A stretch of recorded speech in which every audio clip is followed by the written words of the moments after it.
I knew something was off when I got to the restaurant and the waiter asked if I'd still be needing a table for 5. I smiled and said yes, knowing full well I shouldn't have. I was raised to believe that family showed up, especially for the big moments.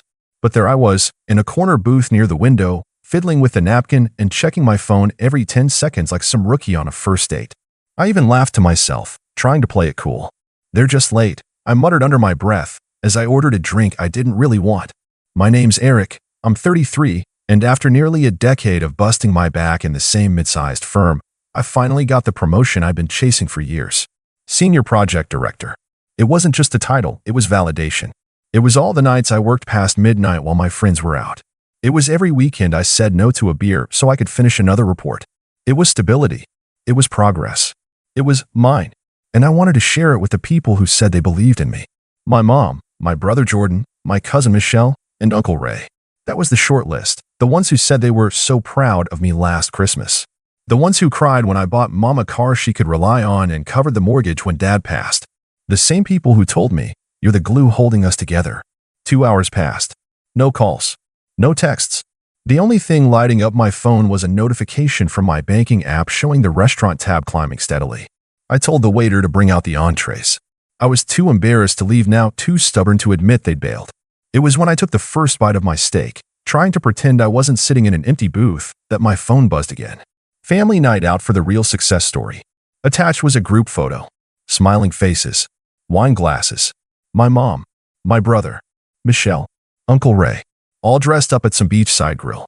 Jordan was standing front and center holding a key fob in one hand and flashing a cheesy grin with the other.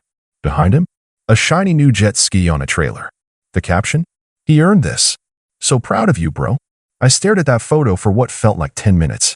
No mention of me. Not even a "sorry, we'll make it up to you." Just a big fat family gathering for Jordan and his impulsive toy. And then I saw the message from Mom, sent exactly an hour before that post. "You're not exactly a priority right now.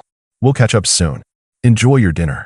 I don't know what hit me harder, how casually it was written or how rehearsed it sounded, as if she'd been waiting for the right moment to finally say it. I paid the $1,940 bill, left a 25% tip, because the staff kept pretending not to notice how alone I was, and drove home in silence. When I got inside, I didn't turn the lights on.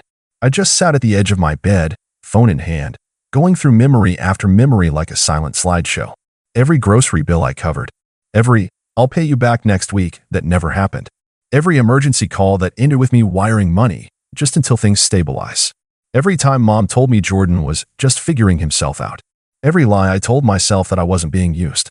I walked into my home office, logged into the shared mortgage account I'd been silently funding for 3 years, and stared at the payment schedule. $1,830 monthly. Auto-deducted from my salary every 10th. I opened a new tab, clicked on the bank's contact, canceled it. Just like that. Then I grabbed a sticky note, scribbled 5 words, drove to the house I hadn't stepped foot in since Easter, and taped the note to the door. "Let him pay it now." I didn't even wait to see if they were home. I drove off, phone on silent. I went to bed without brushing my teeth or changing clothes. The last thing I remember was the sound of my heartbeat echoing in my ears. By morning, my phone had 81 missed calls. Most were from Mom, a few from Jordan, 1 from Uncle Ray, and 3 texts from Michelle that said, "Call me now, are you serious, and we need to talk." But I didn't answer any of them. I just scrolled slowly through the missed calls, staring at the timestamps like they were puzzle pieces trying to form an apology that hadn't yet arrived. That's when I saw the voicemail icon. I hesitated. Something about hearing their voices felt heavier than reading their texts, like it would make everything too real. But curiosity won. I pressed play, and what I heard next made me grip the edge of the nightstand until my knuckles turned white. It was my mother's voice, but not the one I grew up with, the soft, sing-song tone she used when she tucked me in as a kid, or the proud voice she used when I made honor roll in high school. No, this one was cold, high-pitched, frantic. "Eric, what did you do?" "The mortgage bounced. I got a call from the bank this morning, and they said the payment didn't go through. I don't understand. Why would you do that without telling us? You knew we were counting on you. Your brother, he's finally doing well, and you're being spiteful." Then, like some dramatic sitcom, she dropped her voice into a teary whisper. "This is not how family behaves." I replayed that line. "This is not how family behaves." Again and again, the irony sinking in deeper every time. The next voicemail was Jordan. "Bro, this is messed up. Mom's freaking out. We were going to handle it. We just needed a little time. You didn't have to pull the plug like that. Seriously, are you trying to make us lose the house? A little time. 3 years of payments. But apparently I should have given them more time. The third voicemail was Michelle. She didn't even try to pretend. Okay, wow. So you're punishing the whole family now? Over what? A dinner? Grow up. You always act like you're the martyr, like you're the only one who does anything for anyone. Newsflash, you're not the only one who works hard, Eric. Jordan's been hustling too. He finally got a break, and we wanted to celebrate. I'm sorry your little job promotion got overshadowed, but you didn't have to blow up everything over it. That one made me laugh. A tight, joyless laugh, but still. My little job promotion. I sat on the edge of my bed, looking around at the silence in my apartment. No family portraits. No souvenirs from group trips. Just a clean place I paid for, alone. It wasn't loneliness I felt, though. It was clarity. I finally saw the pattern I'd been ignoring for years. My brother, Jordan, always got the attention. The "he's just figuring things out" excuse was the family motto when it came to him. Even when he flunked out of 2 colleges. Even when he totaled his first car. Even when he started 3 businesses and let each one quietly fold without paying back a single loan. He was the dreamer. The one with potential. Meanwhile, I was the dependable one. The invisible safety net. They didn't clap for me when I got my degree early. They didn't throw a party when I paid off Mom's car or when I negotiated with the bank to stop foreclosure after Dad passed. But they called me a good son in public. They loved that image of me always being the stable one. The provider. The reliable background character in their louder, Messier story. Until I stopped. That afternoon, I finally answered one call. Uncle Ray. He was always the more level-headed one. Never got involved unless things went nuclear. I figured if anyone deserved a conversation, it was him. Eric, he said, voice low and tense. You've got to talk to your mother. Why? I asked, calm but blunt. So she can guilt me into covering for them again? He sighed. She's a wreck. Says she didn't know how left out you felt. I chuckled. She didn't know? Did she also not know she texted me to say I wasn't a priority? Ray didn't respond to that. Just silence. I let it hang there. They've got 30 days, I said finally. That's how long until the bank posts a final notice. She's scared they'll lose the house, he muttered. I shrugged, even though he couldn't see it. Maybe Jordan can sell the jet ski. Ray actually laughed. Just once, sharp and unexpected. Then he cleared his throat. You're serious, aren't you? For the first time in a long time. He didn't fight me on it. I think, in some twisted way, he understood. Maybe he'd seen this imbalance too, but didn't say anything. Maybe he'd been me once, just further down the road. Later that night, I got a long message from Mom. She called it a misunderstanding. She said she didn't mean for the dinner to turn into a competition. She tried to soften the language, even included an "I'm proud of you" buried somewhere in paragraph 5. But then she ended with, "Don't let this one mistake ruin everything we've built as a family." One mistake. It was then I realized we'd been building 2 very different things. I'd been building trust, responsibility, structure. They'd been building convenience. A system that worked as long as I didn't question it. The moment I pulled back, it cracked. The next morning, I checked the shared account. No payments had been made. No one had even tried. They were waiting for me to cave. To be the bigger person. That was always the script. I closed the account entirely. By that afternoon, Michelle showed up at my apartment. Uninvited. She knocked. Hard. And when I opened the door, she marched right past me like she owned the place. "We need to talk," she said, arms crossed. I stayed by the door. "About what?" "About this little tantrum you're throwing. You're hurting Mom."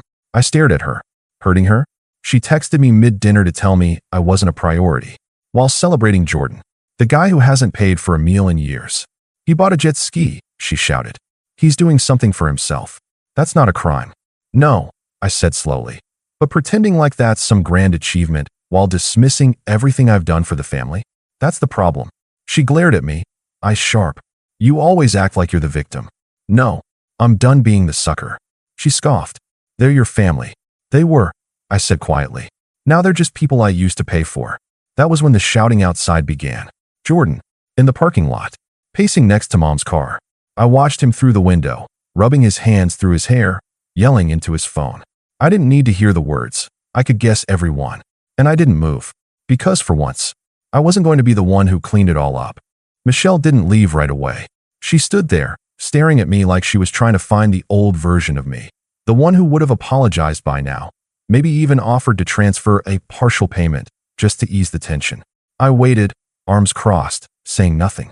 She must have realized I wasn't bluffing, because eventually she turned without a word and walked out. No slam of the door, no dramatic final remark, just silence.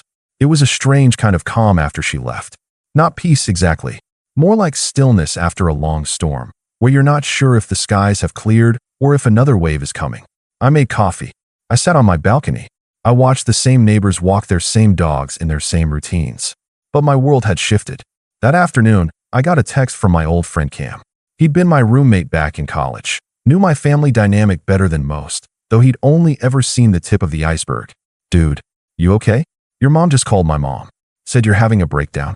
I stared at it for a moment, then sent a short reply. Nah, just finally woke up. He didn't push further. Just sent back a thumbs up emoji and a proud of you, man. That hit harder than I expected. Around 6 p.m., my phone buzzed again, this time a FaceTime request from mom. I didn't answer. A few minutes later, a long wall of text came through. She started soft, tried the warm, guilt-tinged maternal tone. Eric, sweetheart, please don't let this spiral any further. I know things didn't go the way you hoped, but we were genuinely happy for Jordan. We didn't mean to overshadow you. Can we talk? Please? I'll cook your favorite, lasagna night, just us. We need to fix this.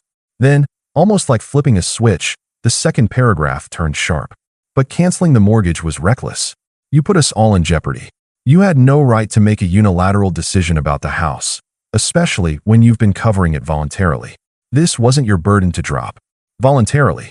That word did something to me. As if I'd just happened to drop $65,000 over 3 years like it was spare change I stumbled over on my way to work. No apology. No acknowledgement. Just expectation. It reminded me of last Christmas, when Jordan had gifted Mom a designer bag, but used my credit card without asking. It's just easier this way, he'd said, laughing like it was a harmless prank. And Mom, she'd said I was overreacting for demanding he return it. It's family, she had whispered, patting my shoulder.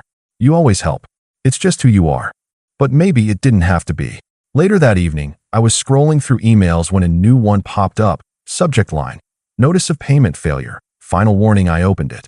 It was the official 15-day notice before the mortgage entered default status. I could almost hear the panic setting in across town. I didn't reply. Instead, I pulled up the old spreadsheet I'd kept, one I hadn't updated in months. Every wire transfer, every utility payment, every temporary loan that was never repaid. Each row was neatly labeled, color-coded by recipient. It took up 10 full pages. Over $82,000 across the past 5 years. I stared at the total. Then I opened a blank document, titled it, What I Owe Myself. And I began writing. It wasn't just a financial reckoning. It was personal, emotional. For every time I was talked over at the dinner table. For every, we'll get you next time birthday. For every celebration I funded and was excluded from. I didn't realize how heavy the weight had become until I finally set it down. That night, I received a video message from Jordan. He was sitting on the couch, hair a mess, face flushed. Man, what are you doing? He said, voice trembling with fake calm. You're punishing everyone over some dinner? Grow up. Yeah, we messed up. But this? You've got Mom crying every hour. Michelle's blowing up my phone. And now the bank's calling. He looked away for a second, then added, just turn the payments back on. We'll talk after. I didn't respond. Because they didn't want to talk. They wanted to reset the system. Patch the hole without addressing the leak. 3 days passed. I went to work like normal. I started jogging again. I cooked actual meals. It was almost comical how much time I suddenly had. I didn't have to check if Jordan's car insurance had renewed or if Mom's electric bill was paid. I didn't have to set calendar reminders for Michelle's rent. And every morning, I watched the group chat grow more chaotic. Michelle had renamed it to Emergency. Eric, please respond. Then Mortgage Crisis. Then Family Unity Chat. Broken heart emoji. I muted it. I only opened it once, just to read a message from Uncle Ray. I warned them this would happen. You were never the weak one. You were just too generous. That message? I saved it. Because it was the first time someone in that family said it out loud. The turning point came on the 7th day. Mom showed up at my door. But not alone. She brought Jordan. And Jordan brought the jet ski. On a trailer. Parked right in front of my apartment like a peace offering wrapped in idiocy. She knocked once, then again. I didn't answer. She called out, Eric, sweetheart. Please, just let us explain. I watched from the peephole. Jordan was pacing, holding a paper in his hand. From what I could see, it looked like a bank notice. Mom stepped back, looked directly at the door. "I know you're in there," she said softly. "You're proving your point, okay? We get it. You're upset. But don't throw away your family over one mistake." Another one. One mistake. That was when I realized she wasn't really here for me. She was here to fix the mortgage. Not the relationship. Not the betrayal. Not the years of emotional negligence. Just the payment. I didn't open the door that night. I just stood there, watching them through the peephole until Mom gave up and Jordan finally peeled away in that shiny black truck towing his dumb $9,000 apology. I remember wondering if he'd even made the last insurance payment on it. The next day was payday. For the first time in years, my account didn't show a giant deduction to cover a house I didn't live in. My paycheck felt heavier, like it meant something now, like it was mine. I stared at the total for a long time, trying to remember the last time I had looked at my own bank balance and smiled. But the peace didn't last long. By noon, I got a call from the bank's collections department. The house, my mother's house, was officially 2 payments behind, and because of the type of mortgage, the default process had already started. I wasn't liable, of course. I'd removed my name years ago after covering enough temporary payments to realize I was being roped into more than I ever agreed to. But that didn't stop the bank from trying. "I'm not the responsible party," I told the woman calmly. "You'll want to contact the homeowner directly." There was a pause. Then the woman said something that stuck with me. She said you'd handle it. Said you've always handled it. That's when I realized Mom hadn't told them I stopped paying. She hadn't called the bank herself. She just waited, expected, assumed that the safety net she'd wrapped herself and wouldn't dare walk away. Until it did. That evening, I got the knock again. This time, Mom was alone. No Jordan. No trailer. Just her and a tote bag. "Eric," she said when I opened the door, "please. We need to talk." I didn't say anything. I just stepped aside and let her in. She walked like she was entering a stranger's house. Looking around, eyes wide, like she was expecting to find photos of herself still on my walls. There weren't any. I motioned for her to sit. She didn't. She stood by the window and looked out, then turned to face me. "We're going to lose the house." I nodded. I figured. "You can stop this," she said, voice cracking. "You can call the bank and—" "No," I interrupted. Calm. Final. She blinked. "What?" I said no. "I'm not calling the bank. I'm not making any payments. I'm done." Her jaw tightened. "This isn't just about money, Eric. It's about family." I almost laughed. "Mom, the night of my promotion dinner, you texted me to say I wasn't a priority. Then you threw a party for Jordan because he bought a jet ski. You called that family. I call it a joke." She flinched. "It wasn't meant to hurt you, but it did. And you didn't care until the bills stopped getting paid." Silence stretched between us. She lowered herself slowly into the chair like she was settling into the weight of it all. "I didn't realize how much you were covering," she said softly. "That's the problem," I replied. "You never wanted to realize it." She shook her head, voice barely above a whisper. "Jordan's not like you. He needs more help." "No, Mom," I said firmly. "He needs consequences." She looked up at me, eyes glassy. "He's your brother, and I'm your son."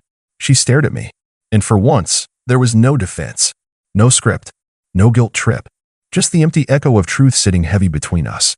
"I didn't want to believe it," she said, "that you'd just leave us like this." "I didn't leave," I corrected. "I stopped being used." She swallowed hard. "What are we supposed to do?" "You figure it out." Like I had to. Like adults do. She blinked, then looked away. And for a moment, I saw her not as the mom who raised me, but as a person flawed, scared, and entirely unequipped to deal with the reality she'd built. When she stood to leave, she didn't hug me. She didn't cry. She didn't yell. She just gathered her bag and paused at the door. "Is this really the end?" she asked. I thought about it. About birthdays I spent alone. About covering holidays, tuition, medical bills. About every time I was asked to make room for someone else, while no one made space for me. "It's the end of me pretending this was love," I said quietly. She nodded. Didn't argue. Just opened the door and stepped out. And that should have been the end. But it wasn't. Because 10 days later, Jordan showed up. Not at my door. At my work. I was mid-meeting when my phone buzzed with a text from the receptionist. "There's a man in the lobby asking for you. Says it's urgent." Jordan. My stomach dropped. I excused myself and headed down. There he was, sitting in a chair, tapping his foot, wearing sunglasses indoors like some kind of failed celebrity. When he saw me, he stood. "Hey, we need to talk." I didn't move. "Here." "Yeah, well, you've been dodging everyone. Figured I'd come to you." I led him outside. We stood under a tree near the parking lot. He wasted no time. We lost the house, he said. I stayed quiet. They gave Mom 30 days to vacate. Michelle's trying to help but can't do much. Uncle Ray's ticked. Says we should have seen it coming. I nodded once. Why'd you do it, man? He asked. You got your little promotion. You were fine. You mean financially? I asked. He shrugged. Yeah, you're the one with the stable job. And that meant I had to carry everyone else? He looked at me like I was speaking a different language. I bought that jet ski because for once, I wanted to do something for me, he muttered. And I stopped paying the mortgage because for once, so did I. He stared at me, and something shifted. His mouth twitched. A realization creeping in behind the ego. Mom's gonna stay with Michelle, he said eventually. I'll probably crash at Uncle Ray's. Good. He looked down at the gravel. I guess I always figured you'd just keep handling it. I know, I said. He looked back up, eyes narrowing. So that's it? You're just out? Not out, I said. Free. He shook his head. You think you're better than us? No, I said. Just better without you. He didn't like that. But he didn't argue. Just turned, walked to his car, and drove off. That night, I opened my phone, scrolled through the group chat one last time, read every message I'd ignored. Then I deleted it. 1 week later, I moved to a new apartment, bought a desk I'd been eyeing for months, booked a solo vacation. I even got myself a new number. The money I used to spend on them, I put it into a high-yield savings account.